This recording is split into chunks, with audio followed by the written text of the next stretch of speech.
Hello students, let's start with worksheet number 7. So the topic is lines and angles continued. Lines and angles के और concepts discuss करेंगे. तो यहाँ अगर आप देखो तो आपको तीन तरह की lines दी हुई हैं. एक आपको X shape बना के दी हुई है, एक यहाँ आपके पास L shape बनी हुई है और एक यहाँ दो lines जा रही हैं जो कि एक दूसरे से डिफरेंट है बट उन दोनों के बीच का डिस्टेंस जो है वो सेम है. तो अब इन तीनों लाइंस के बारे में डिस्कस करेंगे. तो अगर हमारे पास कभी भी लेटर एक्स फॉर्म में लाइंस आती हैं, इसका मतलब ये है कि वो दोनों लाइंस जो हैं एक दूसरे को कट कर रही हैं. और किस पॉइंट पे कट कर रही हैं? ये जो इन दोनों लाइंस का मीटिंग पॉइंट है, ये इनका कटिंग पॉइंट भी है. तो इस टाइप की लाइंस को हम क्या बोलते हैं? इंटरसेक्टिंग लाइंस बोलते हैं. ये लाइंस हमारी हो जाती हैं intersecting lines, right. Next is ये लाइंस हमें यहाँ एल शेप में बना के दी हुई हैं. तो जब भी हमारे पास कुछ इस टाइप से आ जाता है एल शेप में, दैट इज़ कि इन दोनों लाइंस के बीच का एंगल जो है वो हमारा 90 डिग्री है. और जब भी हमारा दोनों लाइंस के बीच का एंगल 90 डिग्री होता है तो वो हमारी होती हैं perpendicular lines, because 90 means perpendicular.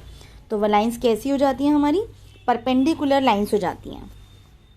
Next is कि ऐसी दो लाइंस जो एक दूसरे से कभी मीट नहीं कर रही हैं, उन दोनों के बीच में कोई कॉमन पॉइंट नहीं है पर उनका डिस्टेंस जो है हर पॉइंट पे सेम है. तो इस टाइप की जो लाइंस हमारी होती हैं, इस टाइप की हमारी लाइंस होती हैं पैरेलल लाइंस. तो ये लाइंस जो दी हुई हैं हमारी, ये हमारी पैरेलल लाइंस हो गई. तो यहाँ आपके पास 3 टाइप ऑफ लाइंस होती हैं, like intersecting lines, perpendicular lines and parallel lines. Like आगे मूव करते हैं हम. नेक्स्ट इज़ कि अगर हमारे पास कोई भी दो लाइंस जा रही हैं और उनको एक कोई भी थर्ड लाइन कट करती हुई जा रही है, तो वो जो थर्ड लाइन उसको कट करती हुई जा रही है वो हमारी होती है ट्रांसवर्सल लाइन. क्या होती है? ट्रांसवर्सल लाइंस होती हैं. अब हमें ये नहीं पता कि ये जो दो लाइंस हमारी जा रही हैं ये हमारी पैरेलल हैं या नहीं. तो अगर ये लाइंस हमारी पैरेलल होती हैं तो उसके लिए हमारे कुछ एंगल्स की कंडीशंस होती हैं. तो अब उन कंडीशंस को देखते हैं कि लाइक अगर हमारी लाइंस पैरेलल हैं तो उसमें हमें दो चीज़ें देखनी होती हैं कि क्या उसमें एंगल्स के बीच में कोई एफ शेप बन रही है या फिर क्या कोई जेड शेप बन रही है. अगर हमारी एफ शेप बन रही होती है तो ये जो हमारे दोनों एंगल्स होते हैं, लाइक आपके दोनों डाउनवर्ड्स एंगल्स हैं और ये एफ शेप आपकी ऑपोजिट साइड भी हो सकती है, ये एफ शेप आपकी इस साइड भी हो सकती है. तो ये वाले भी जो दोनों डाउनवर्ड एंगल्स हैं ये आपके हो जाते हैं कॉरस्पॉन्डिंग एंगल्स. जब भी आपके पास एफ शेप में एंगल्स आते हैं वो आपके कॉरस्पॉन्डिंग एंगल्स हो जाते हैं और ये जो कॉरस्पॉन्डिंग एंगल्स हैं ये आपके इक्वल होते हैं. नेक्स्ट, अगर आपके पास कोई भी जेड शेप बनती है, अगर आपके पास जेड शेप बनती है तो यहाँ पे आने वाले दोनों एंगल्स जो हैं वो आपके क्या हो जाते हैं? Alternate interior angles. क्या हो जाते हैं? Alternate interior angles. एंड ये भी आपके क्या होते हैं? पैरेलल लाइंस के केस में आपके दोनों एंगल्स इक्वल होते हैं, राइट. नेक्स्ट आपका है कि अगर कोई दो लाइंस आपकी एक्स शेप में आ रही हैं, तो एक्स शेप में आ रही हैं दैट मीन्स वो एक दूसरे को कट करती हुई जा रही हैं.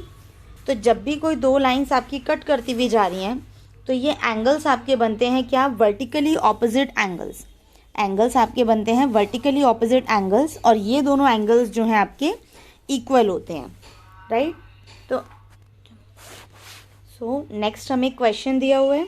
क्वेश्चन नंबर 1, आपको यहाँ पे ए और बी जो है वो पैरेलल लाइंस गिवन है और ये आपकी काफ़ी सारे एंगल्स गिवन हैं. अब इसमें आपको बताना है कि कॉरस्पॉन्डिंग एंगल्स के पेयर कौन से हैं, वर्टिकली ऑपोजिट एंगल्स के पेयर कौन से हैं, ऑल्टरनेट इंटीरियर एंगल्स कौन से हैं, ये सब हम लोगों को बताना है. तो सबसे पहले हम कॉरस्पॉन्डिंग एंगल्स के लिए देखते हैं कि हमारे पास एफ शेप जो है वो कहाँ बन रही है. तो एफ शेप हमारी बन रही है 2 और 6 में. तो एंगल 2 और एंगल 6 ये हमारा फर्स्ट पेयर हो गया कॉरस्पॉन्डिंग एंगल्स का. इनके अपवर्ड्स एंगल्स भी जो हैं वो भी आपके कॉरस्पॉन्डिंग के पेयर्स में आएंगे. तो एंगल 1 और एंगल 5 ये भी आपका कॉरस्पॉन्डिंग एंगल का पेयर हो गया. अब अगर हम लेफ़्ट साइड में देखें तो यहाँ पे भी आपकी एफ शेप बन रही है. तो एंगल 3 और एंगल 7 ये आपका एक पेयर हो जाएगा. एंड सिमिलरली एंगल 4 और एंगल 8 ये भी आपका एक कॉरस्पॉन्डिंग एंगल्स का पेयर हो जाएगा. तो इन टोटल आपके पास 4 पेयर बनेंगे कॉरस्पॉन्डिंग एंगल्स के. एंगल 2 और एंगल 6, एंगल 1 और एंगल 5, एंगल 3 और angle 7 and angle 4 and angle 8। तो ये 4 पेयर्स आपके कॉरस्पॉन्डिंग एंगल्स के हैं। Next is vertically opposite angles. तो वर्टिकली ऑपोजिट एंगल्स के लिए आपको ये देखना है कि एक्स शेप कहाँ कहाँ बन रही है। तो 2 जगह आपकी एक्स शेप बन रही है। तो अगर मैं ऊपर वाले में काउंट करूँ तो एंगल 4 और एंगल 2 ये आपका फर्स्ट पेयर हो गया। Second is angle 1 and angle 3 second हो गया। Angle 5 and angle 7 and last is angle 6 and angle 8। तो ये 4 पेयर्स जो हैं आपके वर्टिकली ऑपोजिट एंगल्स के पेयर्स हैं। Next is alternate interior angles. तो ऑल्टरनेट इंटीरियर एंगल्स के लिए हमें क्या करना है, जेड शेप देखनी है। तो जेड शेप जो है आपकी इस टाइप से बन रही है। तो एंगल 3 और एंगल 5 जो है आपका ऑल्टरनेट इंटीरियर एंगल्स का फर्स्ट पेयर हो गया। और इसी के ऑपोजिट अगर हम देखें तो एंगल 2 और एंगल 8। तो यहाँ आपके पास 2 पेयर्स आएंगे, एंगल 3 और एंगल 5 एंड एंगल 2 और एंगल 8। ये आपके 2 पेयर्स हैं ऑल्टरनेट इंटीरियर एंगल्स के। Next is interior angles on the same side of transversal. तो interior angles on same side of transversal का मतलब है कि एक तो अगर वो राइट साइड में है तो दोनों एंगल्स राइट में ही होने चाहिए एंड दोनों एंगल तो, और दूसरा जो है दोनों एंगल्स आपके कैसे होने चाहिए, दोनों एंगल्स आपके इंटीरियर होने चाहिए। लाइक यहाँ अगर मैं बात करूँ तो एंगल 2 और एंगल 5 एंड एंगल 3 और एंगल 8 ये आपके 2 पेयर्स हैं interior angles on same side of transversal के, राइट। नेक्स्ट क्वेश्चन नंबर 2 देखते हैं। इसमें एंगल पी और एंगल क्यू आपको पैरेलल दिए हुए हैं। दूसरा आपको निकालने हैं A B C D E और एफ, ये एंगल्स हमें फाइंड आउट करने हैं।